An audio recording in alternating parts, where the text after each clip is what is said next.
हिमाचल कांग्रेस संगठन चुनाव करवाने जा रही है, जिसकी प्रक्रिया 15 मई से शुरू होकर 25 अक्टूबर तक चलेगी। विधानसभा चुनाव से ठीक पहले हिमाचल कांग्रेस का संगठनात्मक चुनाव पार्टी की परफॉर्मेंस पर असर डाल सकता है। हिमाचल के आगामी विधानसभा चुनाव साल के आखिर में होने तकरीबन तय है। इस बीच बीजेपी अपने संगठन को मजबूत करने में जुटी है। वहीं हिमाचल कांग्रेस संगठनात्मक चुनाव में उलझती दिख रही है, जिसकी प्रक्रिया 15 मई से शुरू होकर 27 अक्टूबर तक चलेगी। इसमें ब्लॉक लेवल से लेकर प्रदेश स्तर तक के पार्टी पदाधिकारियों का चुनाव होना है। संगठनात्मक चुनाव 5 चरण में होंगे। चौथे चरण में कांग्रेस कमेटी के अध्यक्ष, उपाध्यक्ष और कोषाध्यक्ष का चुनाव होगा, जिसकी प्रक्रिया 16 सितंबर से 15 अक्टूबर तक चलेगी। कांग्रेस पार्टी के जो संगठनात्मक चुनाव है उसका एक शेड्यूल जारी किया गया है। उसमें हिमाचल प्रदेश के चुनाव भी हैं और पूरे देश के अंदर जो है संगठन के चुनाव होंगे। इसमें 15 मई तक जो एनरोलमेंट है, अपना वोट जो है कोई भी कार्यकर्ता 5 रुपया दे के अपना एनरोलमेंट कर सकता है। उसके बाद उसके ऑब्जेक्शंस होंगे, वो अलग अलग स्तर पे उसको जारी किए जाएंगे।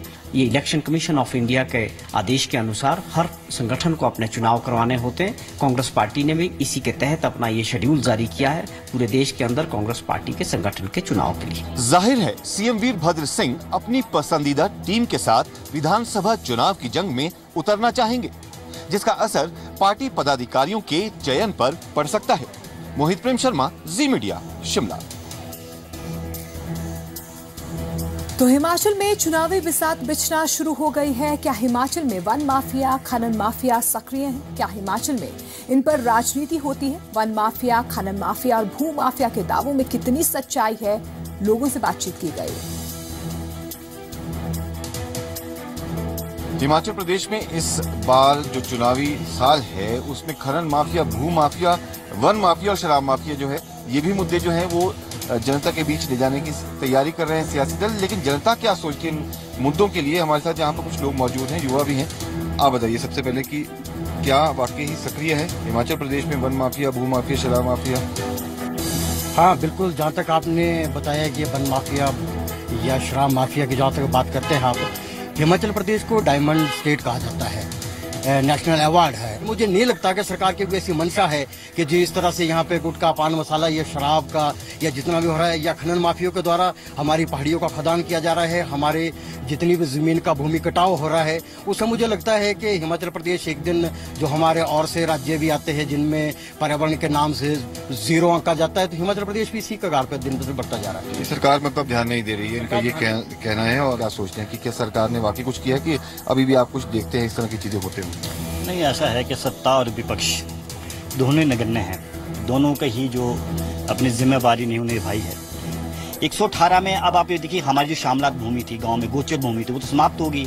लोगों को वो तो मिल नहीं रहे हैं, लेकिन बाहर से आने वाले लोगों को आप 118 में जमीन दे रहे हो, वो क्या चीज है? हिमाचल प्रदेश की जमीन को आप किस कार्य के लिए दे रहे हो? क्या 118 में जिस कार्य के लिए जमीन दी गई वो यूज होता है, नहीं होता है? वन माफिया के लिए क्या कहना चाहेंगे आप? वन माफिया पर देखिए, हमने आपसे पहले भी ये बात कही है कि 64% भूभाग जो हिमाचल का वन का विभाग है, लेकिन आज वन इतने कटते जा रहे हैं, किसी को पता नहीं। वन विभाग को ये मालूम नहीं, कॉर्पोरेशन को ये मालूम नहीं कि हमारे पास कितने वन थे। लेकिन हाँ, वन माफिया जो है हिमाचल प्रदेश में बुरी तरह से सक्रिय है, ना केवल आज से बल्कि पिछले 10 वर्षों से। चलिए, वन माफिया सक्रिय है ऐसा लोग कह रहे हैं, 10 सालों से सक्रिय है। शराब माफिया भी काफी ज्यादा जो है एक मुद्दा बना रहा है हिमाचल प्रदेश में। आप बताओ, आप युवा है तो शराब माफिया का जब नाम सुनते हैं तो जहन में क्या आता है? नहीं, ये तो बहुत ही बुरी बात है। देखिए, सबसे पहले सबसे बड़ी बात यह है, मैं यहाँ से एक गांव में रहता हूँ, जैसे जुब्बल कोटखाई हमारा यहाँ से 90 किलोमीटर है।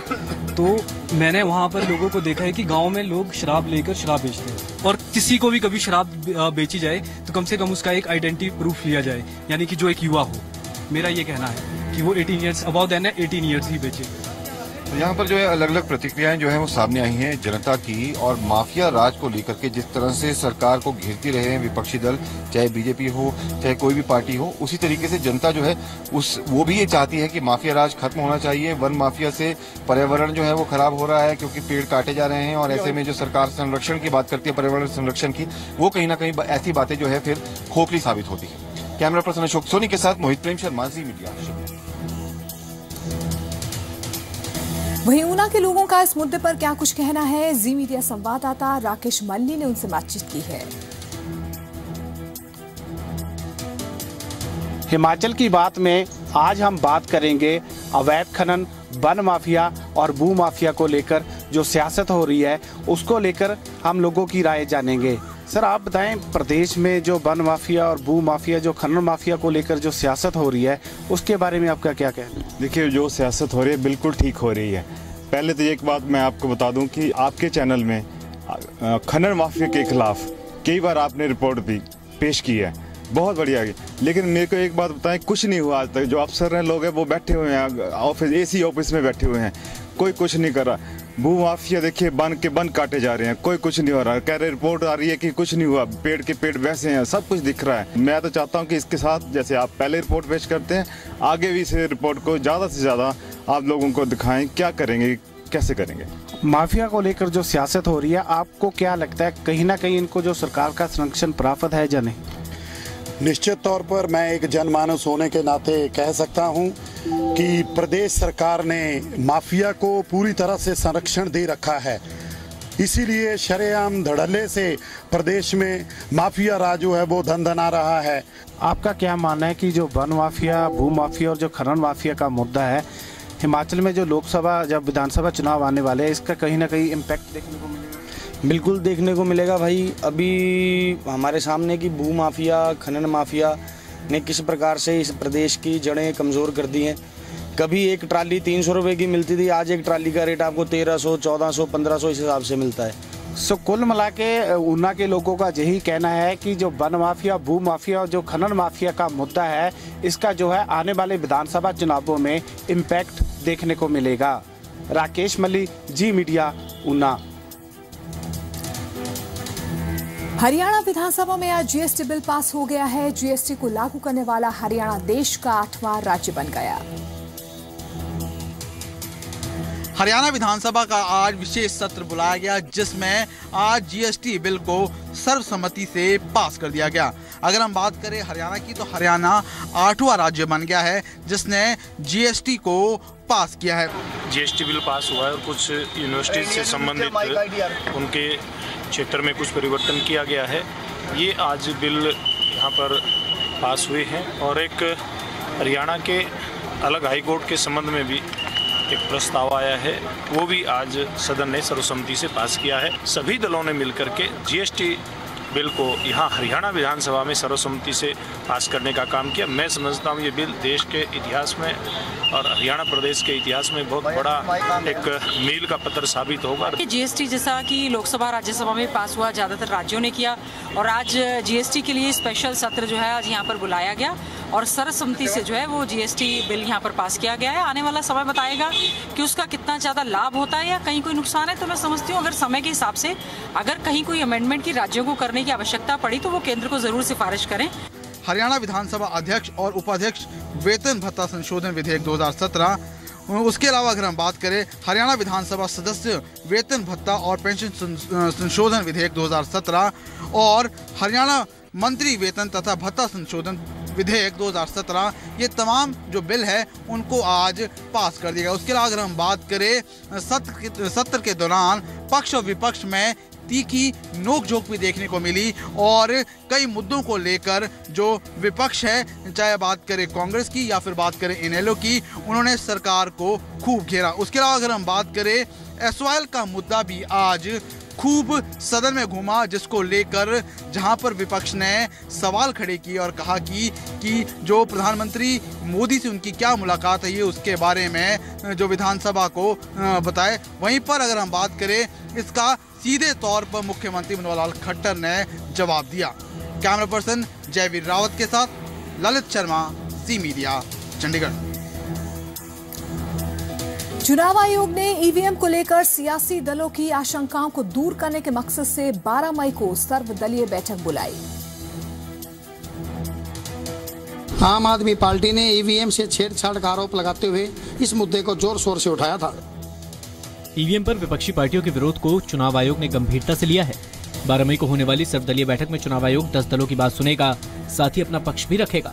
सबसे पहले तो मैं कहना चाहूँगा कि जिस प्रकार से विपक्षी पार्टियां हारने के बाद ईवीएम को, जनता को तो दोष दे नहीं सकती, तो ईवीएम मशीन को दोष दे रही है। हम लोग बचपन में एक मुहावरा पढ़ते थे कि जो अंगूर जो हैं लोमड़ी के लिए अंगूर जो है खट्टे, क्योंकि उसकी उसमें जो है वहाँ तक वो पहुँच नहीं पाती है। ठीक इसी तरह से जब जनता ने इन लोगों को, विपक्षी पार्टियों को नकार दिया है, उन पर तो उनको बस नहीं चलता, इसलिए ईवीएम मशीन को जो दोष देने लगे हैं। 5 राज्यों में हुए विधानसभा चुनाव के बाद कई पार्टियों ने ईवीएम की विश्वसनीयता पर सवाल उठाए थे। इस मसले पर विपक्ष ने चुनाव आयोग और राष्ट्रपति से मुलाकात भी की थी। आम आदमी पार्टी ने तो दिल्ली नगर निगम चुनाव को 2 महीने टालने की मांग की। हालांकि पूर्व कानून मंत्री वीरप्पा मोइली ने कहा कि ईवीएम से छेड़छाड़ मुमकिन नहीं है। बीजेपी ने कहा कि विपक्ष की ओर से ईवीएम को हार का बहाना बनाया जा रहा है। हम आपको बता दें कि उत्तराखंड हाई कोर्ट में ईवीएम से छेड़छाड़ को लेकर एक याचिका दाखिल की गई थी, जिसके बाद विकासनगर विधानसभा क्षेत्र के ईवीएम को सील कर दिया गया था। ब्यूरो रिपोर्ट के साथ राजकुमार गोयल, जी मीडिया। जम्मू कश्मीर के शोपियां में सेना का सबसे बड़ा सर्च ऑपरेशन जारी है। आतंकियों की तलाश में सेना और सीआरपीएफ के 4000 जवान लगे हुए हैं। आतंकियों के खिलाफ चलाए सर्च ऑपरेशन में हेलीकॉप्टर और ड्रोन का भी इस्तेमाल किया जा रहा है। जम्मू कश्मीर के शोपियां में आज सेना को स्थानीय लोगों का विरोध झेलना पड़ा। विरोध करने वालों में बड़ी तादाद में महिलाएं भी शामिल रहीं। भीड़ ने सेना पर पत्थर फेंके और विरोध में नारे लगाए। सेना ने शोपियां के 20 गांवों को घेर लिया है और यहां छिपे आतंकवादियों के खिलाफ सर्च ऑपरेशन चलाया जा रहा है। शोपियां में बहुत बड़े पैमाने पे ऑपरेशन लॉन्च किया गया है। काफ़ी गांव उसमें कवर हो रहे हैं, काफ़ी ट्रूप्स उसमें एंगेज किए जा रहे हैं and it will be a very long exercise. और ये ऐसा ही नहीं है कि just for the time being आज किया जा रहा है। टेररिस्ट जो नए जुड़े हैं किन्हीं तंजीमों से। पिछले साल हिजबुल आतंकी बुरहान वानी के मारे जाने के बाद पहली बार इतना बड़ा एंटी टेरर ऑपरेशन चलाया गया है। इस ऑपरेशन में जम्मू कश्मीर पुलिस, केंद्रीय रिजर्व बल और सेना तीनों शामिल हैं। आतंकी कैंप्स पर एक बार फिर से बड़ी कार्रवाई के संकेत दिए हैं। ये संकेत सीधे आर्मी चीफ विपिन रावत ने दिए। आर्मी चीफ का कहना है कि फ्यूचर प्लान बताए नहीं जाते, उन्हें अंजाम देने के बाद खुलासा किया जाता है। सेना ने सीमा पार आतंकी कैंपों पर एक बार फिर बड़ी कार्रवाई के संकेत दिए हैं। ये संकेत सीधे आर्मी चीफ बिपिन रावत ने दिए हैं। पुंछ में 2 भारतीय सैनिकों के साथ बर्बरता के बाद सेना प्रमुख का ये पहला सीधा सपाट और चेतावनी भरा बयान है। आर्मी चीफ बिपिन रावत ने कहा है कि सेना आतंकियों के लॉन्च पैड का सफाया करने और घुसपैठियों को मार गिराने के लिए पूरी तरह अलर्ट है। सेना प्रमुख ने कहा कि सेना जवाब नहीं देती है बल्कि एक्शन लेकर बताती है। फ्यूचर प्लान मांग रहे हैं, फ्यूचर प्लान और कभी देती नहीं है। पहले प्लान जब एग्जीक्यूट हो जाता है उसके बाद दिया जाता है। ऐसा है कि इस तरह की कार्रवाई जब होती है तो उसके लिए कुछ हम भी जवाबी कार्रवाई करते हैं और जवाबी कार्रवाई करते आए हैं। इसमें कोई नई बात नहीं है। मुक्तसर के गांव सरावा बोदला में एसबीआई की ब्रांच में बड़ी लूट को अंजाम दिया गया। मुक्तसर के गांव सरामा बोदला में लुटेरों ने एसबीआई की ब्रांच में एक बड़ी लूट की वारदात को अंजाम दिया है। पटियाला जीरकपुर राजमार्ग पर राजपुरा में पड़ते बनूर के पास एक्सिस बैंक की कैश वैन से लूट का मामला अभी ठंडा भी नहीं हुआ है कि मुक्तसर के गांव सरावा बोदला में एसबीआई की ब्रांच में लूट का मामला सामने आ गया। सरावा बोदला गांव की एसबीआई में 5 तोले सोना और 10 लाख के करीब की लूट हुई है। चश्मदीदों के मुताबिक 3 मोटरसाइकिल पर हथियारों से लैस 6 लोग बैंक में पहुंचे और उन्होंने लूट को अंजाम दिया। लुटेरों के चेहरे ढके हुए थे और फिल्मी स्टाइल में करीब 15 मिनट में इस बड़ी लूट को अंजाम देकर लुटेरे फरार हो गए। फरीदकोट में भी सांझी रसोई नाम की योजना की शुरुआत कर दी गई। 10 रुपए में भरपेट खाना उपलब्ध कराने के प्रयास गरीबों को तोहफे से कम नहीं है। पंजाब की कैप्टन सरकार ने गरीब मजदूर तबके की भूख मिटाने का बंदोबस्त कर दिया है। राज्य सरकार ने रेड क्रॉस सोसाइटी के साथ मिलकर महज 10 रुपए में भरपेट खाना उपलब्ध कराना शुरू किया है। इस अभियान की शुरुआत सूबे के फरीदकोट जिले से की गई है, जहां रेड क्रॉस कार्यालय में जिला उपायुक्त ने सांझी रसोई का उद्घाटन किया। डीसी ने कहा कि सरकार की कोशिश कंट्रोल रेट में क्वालिटी खाना देने पर है। हालांकि उन्होंने इसके लिए सामाजिक संगठनों के सहयोग की दरकार से इनकार नहीं किया। फाजिल्का में हाई कोर्ट के आदेशों का उल्लंघन हो रहा है। प्रशासन की दलील है कि इस बार पिछले साल के मुकाबले गेहूं की नाट जलाए जाने से प्रदूषण काफी कम है। ये तस्वीरें बताने के लिए काफी हैं कि फाजिल्का में हाई कोर्ट के आदेशों की कैसे धज्जियां उड़ाई जा रही हैं। कोर्ट ने गेहूं की पराली को जलाने पर रोक लगाई थी। बावजूद इसके पराली जलाने का सिलसिला लगातार जारी है। किसान नियमों को ताक पर रखकर बेखौफ होकर पराली को आग के हवाले कर रहे हैं। तो डीसी दफ्तर वालों रोज बयान जारी होता है कि पराली नूं आग ना लाओ। इस ते जमीनी पद्धर ते बिल्कुल ही उक्का अमल नहीं किया गया। बहुत ज़्यादा आम लोगों ਲਈ ਰਾਹਗੀਰਾਂ ਲਈ ਇਹਦੇ ਨਾਲ ਬਿਮਾਰੀਆਂ ਫੈਲਣ ਦਾ ਡਰ थोड़ी जी कोई राहत मिली सी प्रशासन को नवी सरकार के चेंज होने नाल, पर हालात ਜਿਹੜੇ ਨੇ ਇਹ ਬਾਤੋਂ ਬੱਤਰ ਬਣੇ ਹੋਏ ਨੇ। ਅਸੀਂ ਜਲਾਲਾਬਾਦ ਤੋਂ ਬਾਈ ਕਾਰ ਫਾਜ਼ਿਲਕਾ ਆ ਰਹੇ ਸੀ, ਲਾਧੂਗਾ ਦੇ ਨਜ਼ਦੀਕ ਮੌਕੇ ਦੇ ਉੱਪਰ ਸੜਕ ਦੇ ਉੱਪਰ ਨਾੜ ਨੂੰ ਅੱਗ ਲਗਾਈ ਜਾ ਰਹੀ ਸੀ, जिस दे नाल बहुत ज्यादा प्रदूषण फैल रहा थी। प्रशासन ने किसानों को जागरूक किया था कि नाड़ जलाने से पर्यावरण को नुकसान पहुंचता है। अब आपको भारत की सबसे तेज दौड़ने वाली ट्रेन से रूबरू करवाते हैं। ट्रेन कपूरथला में तैयार हो चुकी है। आधुनिक सुविधाओं से लैस तेजस एक्सप्रेस की रफ्तार 200 किलोमीटर प्रति घंटा होगी। यह है भारतीय रेलवे की नई तरह की तेज तर्रार ट्रेन तेजस एक्सप्रेस। तेजस यानी सूरज के तेज से बना या जिसकी रोशनी की गति तेज होती हो, उसी तेज से बने हैं तेजस एक्सप्रेस के ये डिब्बे। ट्रेन के बाहरी डिजाइन में सूरज और उसकी किरणों को दर्शाया गया है। चटकीले पीले और संतरी रंग के डिजाइन किए गए ये डिब्बे अपने आप में अनोखे हैं। और ये तेजस नाम इसलिए रखा गया है क्योंकि यह जो हमारा कोच है ये भारतीय रेल का सबसे अधिक स्पीड वाला कोच है। इसकी क्षमता 200 किलोमीटर प्रति घंटे की है। अभी तक हमारे जो नॉर्मल कोच चलते हैं वो 130 किलोमीटर प्रति घंटे की रफ्तार से चलते हैं। गति की बात की जाए तो तेजस के मुकाबले में कोई भी गाड़ी नहीं टिकती। हिमाचल प्रदेश में एक बार फिर से मौसम में तब्दीली आई है। प्रदेश में कई जगह हल्की बारिश हुई है, जिसके बाद तापमान में भारी गिरावट दर्ज की गई। पर्यटन नगरी शिमला का मौसम जो है वो बदल चुका है, यानी गर्मी का जो एहसास हो रहा था लोगों को यहाँ पर खास तौर पर, उसमें अब कहीं ना कहीं लोगों को राहत मिल रही है। खास तौर पर जो सैलानी शिमला के मौसम का मजा लेने खास तौर पर आते हैं, गर्मी से राहत पाने के लिए जो मैदानी इलाके हैं, तपते मैदानी इलाके हैं, उन्हें कहीं ना कहीं अब राहत मिलती यहाँ नजर आ रही है। शायद उनका ये जो टूर है यहाँ पर शिमला का खास तौर पर जो ट्रिप है वो अब कोई जो है सफल होता नजर आ रहा है। आप बताइए कहाँ से आ रहे हैं और शिमला का मौसम किस तरह से आपको लग रहा है? हम होशियारपुर से आ रहे हैं, यानी बहुत बढ़िया है यहाँ का मौसम। पंजाब में तो गर्मी है, इधर एकदम मौसम बहुत अच्छा है। और अब जाते जाते देखिए मौसम कहाँ है।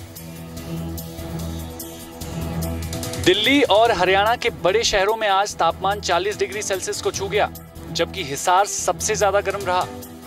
दिल्ली में आज का अधिकतम तापमान 40 डिग्री सेल्सियस रिकॉर्ड किया गया, जबकि चंडीगढ़ में आज का तापमान 36 डिग्री सेल्सियस नोट किया गया। वहीं गुरुग्राम का अधिकतम तापमान 40 डिग्री सेल्सियस और हिसार का तापमान 41 डिग्री सेल्सियस को छू गया। पंजाब की बात करें तो अमृतसर में पारा 1 डिग्री कम होकर 36 डिग्री सेल्सियस पर पहुंच गया, जबकि पटियाला में अधिकतम तापमान 37 और लुधियाना में 36 डिग्री सेल्सियस रहा, जबकि बठिंडा में अधिकतम तापमान 41 डिग्री सेल्सियस नोट किया गया। पहाड़ी सूबे हिमाचल के बड़े शहरों के तापमान में बदलाव देखने को नहीं मिला है। यहाँ शिमला में अधिकतम तापमान 23 और मनाली में 20 डिग्री सेल्सियस नोट किया गया।